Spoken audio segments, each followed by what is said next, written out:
Today on the Tech Bytes podcast, sponsored by Palo Alto Networks, we talk with Palo Alto Networks customer Autodesk about how it migrated from SD-WAN and traditional remote access VPNs to SASE, or Secure Access Service Edge. We're going to talk about the trends that drove Autodesk's migration and the results of their SASE adoption. Our guests are Prakash Kota, SVP and CIO at Autodesk, and Anand Oswal, Senior VP and General Manager, Network Security at Palo Alto Networks. Prakash and Anand, welcome to the podcast. And Prakash, let's start with you. Can you give us a quick overview of Autodesk and what you were seeing that prompted this look at the Prisma SASE offering? Autodesk, for those who don't know about Autodesk, Autodesk is a trusted leader in 3D design, engineering, and entertainment software. We cover many industries from engineering, construction, manufacturing, and media entertainment. So for people who bring physical things to life, they use our software to design first. And we are going through an exciting time of growing and scaling the company. And we also have the whole flex forward approach from a culture standpoint. So we don't expect our employees to come to a workplace to be productive, which means our employees are working from hybrid multiple locations around the globe. And so it was very necessary for us to modernize how our employees are connecting to company resources from multiple locations for them to be productive. So that means employees all over the world coming in from who knows where. It could be home, could be a coffee shop, could be a branch office, a corporate headquarters. Exactly. That's right. Anywhere, any place, anytime. Okay. And then I assume you've also got employees who are deep into SaaS applications. That's right. So Autodesk, I would say, if I look at the whole application footprint, 80% of our applications that employees access over the network are either SaaS-based or cloud-based solutions. So from Zoom to Salesforce to Microsoft 365 and name it, most of them are all cloud and SaaS-based applications. So if you're big into SaaS applications, why focus on your remote access strategy? Because logically, I can just connect in as an employee to a SaaS application directly, right? No, that's true. So the key thing is we also have a VPN solution, and we used to have a traditionally on-premise VPN solution, which was having difficulties to scale. And so we wanted to reduce the whole complexity and streamline. And that's where we chose the whole SASE solution from Palo Alto Networks. And if you look at our journey with Palo Alto, Autodesk has been a customer with their SD-WAN technology, where we modernized, taking away all of our MPLS to SD-WAN solution. And now bringing in SASE solution, as well as modernizing our firewall technologies, it actually brought everything on one platform. So we took the whole platform approach and bet on Palo Alto Network to really modernize entire infrastructure, which gave us great results. So what is it that made you want to switch from traditional VPN to something different? I think with the whole switch of leveraging SaaS applications and cloud applications, with employees over 80% consuming all of these SaaS and cloud applications, made us look at how do we evolve as we scale as a company. And then that's where we chose this platform approach, leveraging Palo Alto Network. And the results have been great. Like we see 85% improvement in our remote network availability, as well as 3x increase in network transfer speed, which is giving a great positive employee experience, as well as not compromising on security. It's more about not was bad, it is more about what else we can give for employees to better their experience when they are working from anywhere around the world.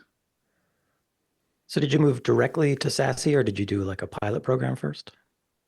It was an interesting thing. As I told you, we have been a Palo Alto Network customer, leveraging their SD-WAN capabilities. And so we definitely did a very short POC with 3 vendors, and we selected Palo Alto Network. And what I'm really proud of the team is within less than 6 months, we modernized and migrated off from our current solution to the SASE solutions across 60 campuses, as well as for all remote workers, and divested our existing solution that we had at that time. You divested it, as in you're completely off of your legacy VPN solution? Yep. Okay. Well, 6 months is a pretty short time window for a global company. Yeah. Can you talk about how that happened? I think this is where the partnership with Anand's team comes into play, we clearly defined our goal of an end state and started working backwards.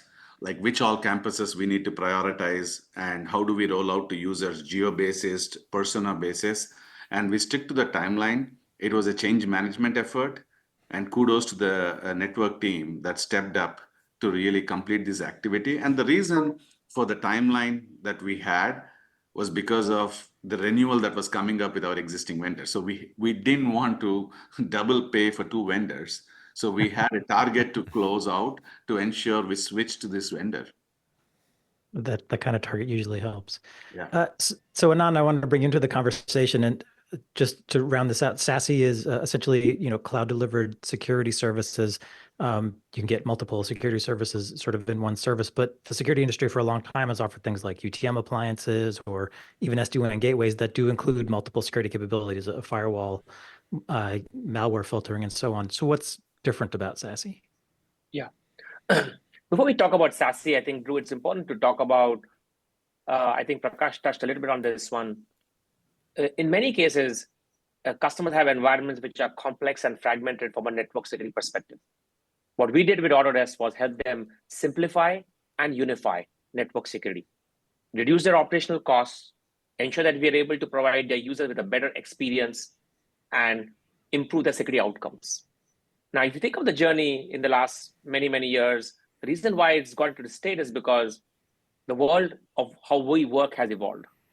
Traditionally, we were in the offices, accessing our applications only in the data center. You had hardware firewalls with multiple services or some additional hardware products that did point solutions. Over time, most customers have subsumed those functions on the hardware firewall to protect their data centers. Then as applications moved to the cloud, you couldn't put a physical firewall in the cloud. So you had a software firewall, a virtual machine, a containerized firewall, or a cloud-native firewall. And then as we had this remote workforce and remote branches, and especially as you saw in the pandemic, right, we wanted to provide a cloud-delivered security solution. You said SASE. SASE is nothing but networking and security coming together, delivered as a single, massively distributed cloud service. The issue is that most customers have most of these environments. You still have a private data center you want to protect using a physical hardware firewall with multiple point services. You have assets in the cloud. You have remote workforce, remote branches. And the key thing here is that when we simplify and unify network security, you want to have common policies, whether the user's in the branch or in the office or on the go. Whether the application is in the data center, it's in the cloud today, or in multiple clouds tomorrow, right? And that consistent set of policies helps simplify and unify network security. So you define your policies for users, applications, devices once, and then those can be in different places at different times. And you do this all with common manageability. A single dashboard to configure user policies, device policies, application policies, see your insights, monitoring capabilities, AI operations. All of that is simplified through a single unified dashboard, single policy. And that's really the power of platformization. If you're listening to this and that doesn't seem like a big deal to you, it is. I came from the world when building a security stack was literally a bunch of different solutions from a bunch of different vendors that accomplished the thing. And every time something would not work, you would have to dive through multiple policies on multiple platforms trying to figure out why is traffic flowing that isn't supposed to be, or more usually not flowing that is supposed to be. And it was maddening. I lived in that world of parsing through multiple UIs and multiple sets of logs, trying to make sense out of what was going on. So if you don't want to live in that world, then you're interested in a unified platform like Anand is describing right there. And one more thing, Ethan, is that the journey can be different for different customers. What Prakash described to you was they were already a customer using our Prisma SD-WAN. Then they went on to using full SASE, and then they were able to migrate their firewalls. And then they were able to have this platform-centric, simplified, unified view. Different customers be on a different journey. Yeah, I think that was one of the powerful things for us. Today, I have one orchestration layer where any policy change, imagine a zero-day vulnerability patch that we need to push, or policy change that we need to push. We're talking about one screen, one network engineer able to roll it out across the globe, rather than pulling in many people from many UIs, many devices, and checking on all of these things, which used to be a hassle. It feels too complex work. Now it became so simplified, while all the complexity is hidden behind. And that's what we really liked about this solution when we embarked on this journey. You also mentioned, one of your goals was enabling productivity. I think sometimes there's a concern about SASE about maybe introducing latency. Has that been an issue for you? No, as I told you, I think the results show the other way around. So 85% improvement in remote network availability. That means it's very consistent and reliable access for remote workstations as well as application workloads, as well as boosted efficiency by 3x increase in the whole network transfer. And so we have actually seen significant, and employees felt it, like things are being more positive. I mean, things did not have any problems as such, but they could see much more positive impact after a rollout. And the best thing is, this was done behind the scenes. There was like a huge downtime, or other people didn't even know that we are changing our backend network bone across campuses and all how things work behind the scenes over weekends, rolling it out over the 6-month period that I mentioned.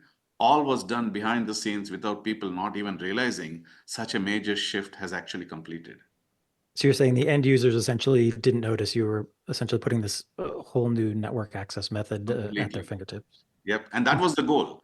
And that was one of the success criteria, that nobody should feel the pain or the change that's happening. And they should only start asking, hey, are things even better now? What happened? That should be the question, and that would be declaring as success. And that's exactly what happened. So it sounds like, users were happy. And you also mentioned like operational benefits on the network and security side.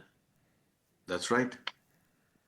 Can you drill into those just a little bit more? I think it's more about the whole management on an ongoing basis. We have over 50 firewalls and the rules and the policies, and also who has what kind of access, ability to provide just-in-time access, ability to push policies, ability to handle any zero-day vulnerabilities when we need to make some changes. All of this done centrally through an orchestration layer. I think Anand's team has this tool. I don't know if I'm saying it right, Strata Cloud or something. It's more a user interface, one UI, one platform, where we can actually leverage to push and manage all of these 3 capabilities that I talked about between SD-WAN, SASE, as well as firewalls. And those things make a huge difference in how we manage our entire network footprint. Yes, Strata Cloud Manager is the single unified management platform across all network security.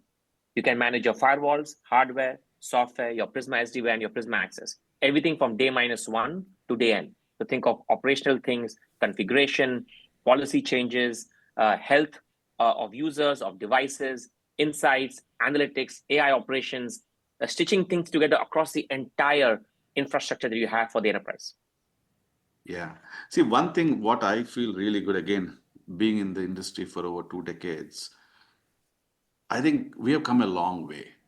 Handling network kind of capabilities and security capabilities with user experience in mind and the center of doing things, both for the operations team, the network team, infrastructure team, to the end user. It is so different and refreshing to see that experience first, while all of these capabilities are table stakes for any network provider, but usually these were afterthought. This like boring jobs to really handle all of these capabilities that Anand listed out.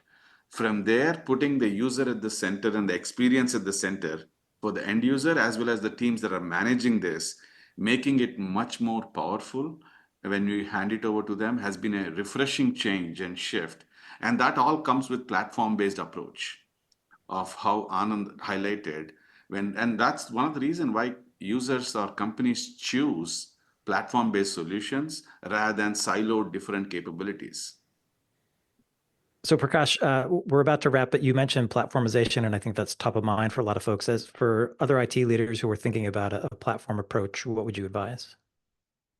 Yeah, so I think, see, as any IT executive that is leading transformation, there are 4, I call it S4 principle, which is, as you're scaling the company, which we are going through, simplification and standardization is very important. and security is like table stakes. Mhm. So if you're keeping security in mind, but at the same time you're scaling, it is very important to think about standardizing and simplifying. And that only can be achieved by a platform approach. We need to get away from having 1,000 favorite things and creating siloed solutions because that hinders from scale.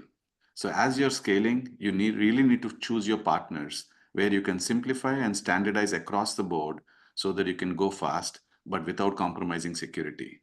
So if you keep those things and principles in mind, because that's exactly those are the principles that I look for when I'm choosing vendor or choosing a capability to roll it for Autodesk.